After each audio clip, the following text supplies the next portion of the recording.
integrity, and the integrity part comes across to an inspector of HR, because you can't really, it's about be true to your own value, to your own advising your managers when it comes to do the right things or not. So integrity is definitely number one. But also it seems like it's not as important, but I do believe is an important part, is there has to be an amount of flexibility in decision making.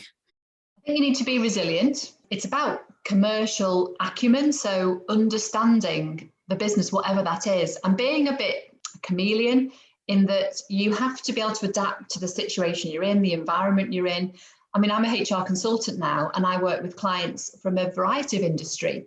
So although my training was in retail and then health, because I worked for the NHS for 12 years as well, I have to adapt my skills and expertise to whatever is put in front of you. So resilience, adaptability, the ability to listen to what managers are asking for or the client is asking for, and to be able to apply your knowledge to that particular situation.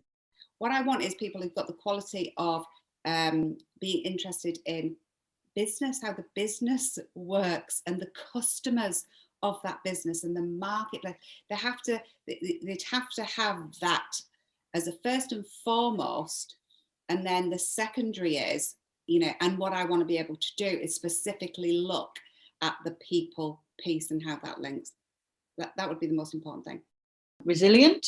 It's not for someone who likes people, or that standard question, I want to work with people. HR is not a fluffy, an interesting, there are roles like that personnel function, but strategic HR function is understanding the business. Sometimes you have to make some tough decisions, so that resilience is really key for me. I think integrity, I think having influencing skills, I think being comfortable with operating in grey areas is a really critical one for me. There's the law, which actually is very sophisticated now, and I think employees know how sophisticated it is. You need really clear business head. In terms of sort of business traits, you need a solutions focused approach. You need to understand business. You need good analytical and decision making skills. You need to be able to influence. You need to be able to demonstrate good team working, because nobody can do anything on their own.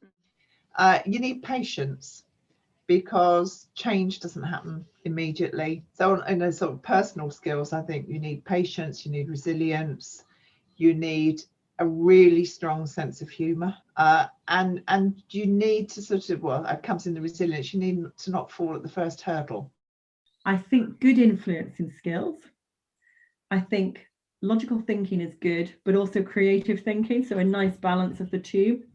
I think a calm approach is always helpful. Quite often you are a facilitator, you're a coach, you're a guide, you're an enabler, albeit you're also a leader as you develop through. So whilst you may be supporting leaders, you are a leader as well as teams. And I think the skill set varies depending on whether you want to be specialist or generalist, or you want to do a combination of both.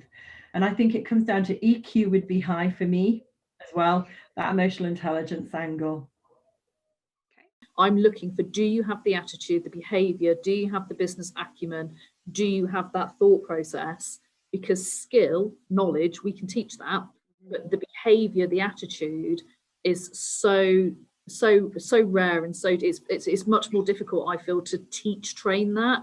You can build relationships, you're inquisitive about things, you're not computer says, process says, you're outcome focused, you're talking to the organisation about what you're trying to achieve, and let me figure out how to help you on that journey. And if you've got that mindset, then the techie bit of HR, we can teach that. I think you have to be good at influencing. I think you have to be able to interpret law from the point of view that you're looking at the black and white of the legislation, but then you have to be able to convert it into a commercially based decision. So you've got to look at where the grey shades are, where your opportunities are to say, if we follow the law, this is how long it's going to take and this is how much it's going to cost. But if we do it in this way, we can do it quicker, but the cost potential and the risk is higher to the business. And somebody that can willing to be coached along those lines to say, this is really how you need to be thinking from that perspective. I think the way I always describe it with HR, it's the ability to work with the grey. Black and white policies, but you've got to be able to apply them in a way, because we're dealing with people. People are not black and white. So you've got to be able to deal with ambiguity. You've got to be flexible in how you apply things. You've always got to be treating people with respect. All those things. And the big agenda items nowadays of how to behave and be successful in HR is stakeholder management. Got to be able to do that. Make sure anything you do is added value to the organisation, not just fluffy and for the sake of it. So I think it's the thinking around. To have business acumen is really, really important, because HR is about knowing your business, having technical HR expertise, and be able to use that to create high performance of that business and people through the people agenda. So knowing the business is really, really important, and it's important for credibility as well.